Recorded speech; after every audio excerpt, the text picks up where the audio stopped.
Écoutez, tout naturellement, quand on regarde autour de nous, on est dans un pays bocageux, de forêts, de bois, de haies. Donc on s'est tourné tout naturellement vers notre énergie locale. De tout temps, on s'est chauffé au bois en puisait. Nous nous sommes tournés d'abord vers le département, et puis tout naturellement vers le Sienne. Le conseil municipal a pris une délibération donnant la possibilité aux Siennes d'installer, de bâtir, de construire et d'installer le réseau de chaleur reliant le CNIFOP au collège.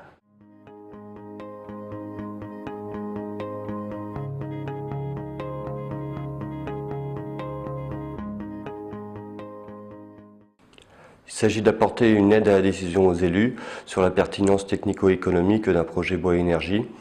Le rôle du chargé de mission est d'accompagner les élus dans ce projet.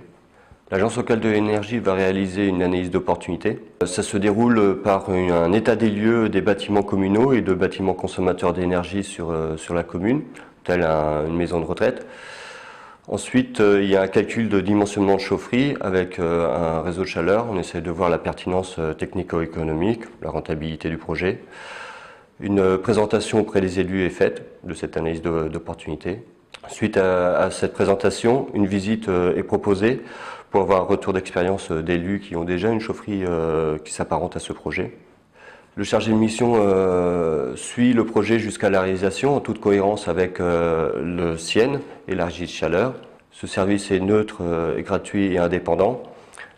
Il est issu d'une volonté du Conseil régional Bourgogne-Franche-Comté et de l'ADEME pour développer la filière bois-énergie dans la Nièvre.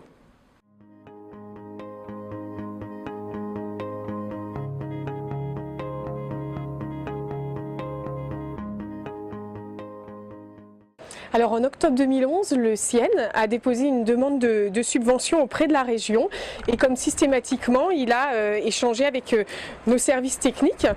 Une fois que le dossier a été complet, c'est-à-dire les fonds régionaux, les fonds européens et l'ADEME, puisqu'il y a un triple financement, il a été instruit par nos services à la région et présenté en assemblée plénière aux élus en février 2012.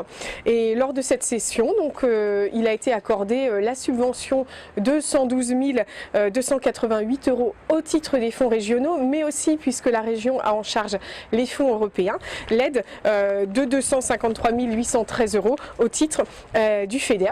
Ensuite, il y a des conventions qui ont été signées et le versement de l'aide s'effectue au fur et à mesure, donc au niveau quand il y a des factures qui sont acquittées.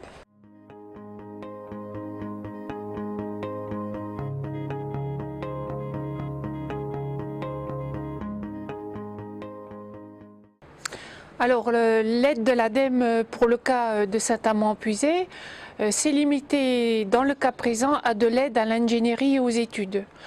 Bien évidemment, nous contractualisons des fonds avec le conseil régional et suivant la disponibilité des fonds, soit le conseil régional apporte beaucoup plus d'aide que nous et dans d'autres cas, c'est nous qui apportons plus d'aide grâce au fonds chaleur. Mais je voudrais dire aussi que sur le cas de Saint-Amand-Puisé, et sur le cas général dans Puisé-Forterre et dans le cas de la Nièvre, nous finançons un chargé de mission énergie renouvelable au sein de l'Agence locale de l'énergie de la Nièvre qui permet d'être le facilitateur de projet.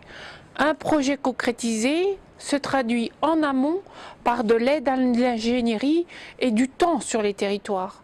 Si vous n'avez pas d'accompagnant, vu la complexité des projets, ces projets voient rarement le jour et dans des petites communes, il est vraiment difficile de disposer du temps et de l'ingénierie nécessaire. Donc nous sommes vraiment facilitateurs et nous finançons des relais de proximité pour aider à l'émergence de ces projets.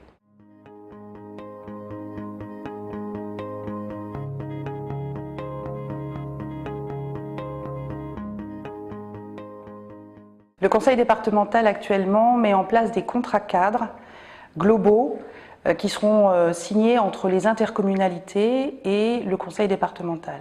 Et le financement par le département des réseaux de chaleur sera intégré dans ces contrats cadres si ça fait partie des priorités du projet de territoire de chaque intercommunalité.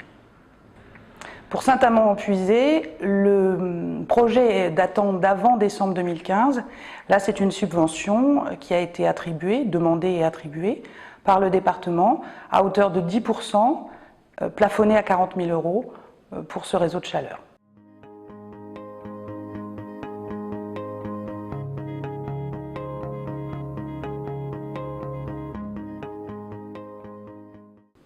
L'entreprise Compte-Air intervient sur l'accompagnement des bureaux d'études dans leur réflexion en faisant part de retours d'expérience sur les optimisations de silos, sur les choix des matériels, sur la partie donc assistance, apport de conseils, design de construction de l'ouvrage bâtiment, ainsi que l'optimisation, bien évidemment la recherche économie sur le process, tout ce qui est l'intégration dans l'environnement sur la parcelle et qui est mise à disposition. Quand nos collectivités font le choix de travailler ensemble, étant entreprise française, entreprise Compte, nous testons hydrauliquement et électriquement nos matériels de façon à limiter notre temps de pause sur le lieu d'installation.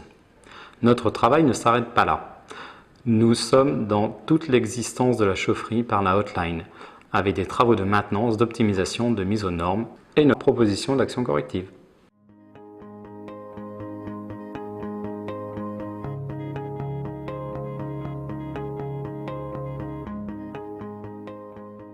Écoutez, au niveau des avantages, je dirais que c'est surtout la centralisation de l'exploitation.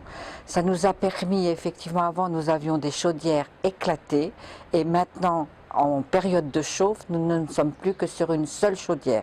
Donc effectivement, par rapport à ce que nous avions avant, là, nous avons constaté un réel avantage. Maintenant, nous ne sommes toujours pas en année complète puisque nous n'avions pas tous les bâtiments raccordés à ce nouveau réseau de chaleur. Donc nous sommes donc obligés, je dirais, d'attendre la nouvelle facture pour voir effectivement la réalité de la chose. En revanche, ce que je peux vous dire, c'est que M. Perrin, lors de la réunion plénière que nous avons eue avec le SIEN, nous a effectivement garanti qu'au cours de l'année 2016 et voire 2017, nous constaterions de réelles économies sur ce nouveau réseau.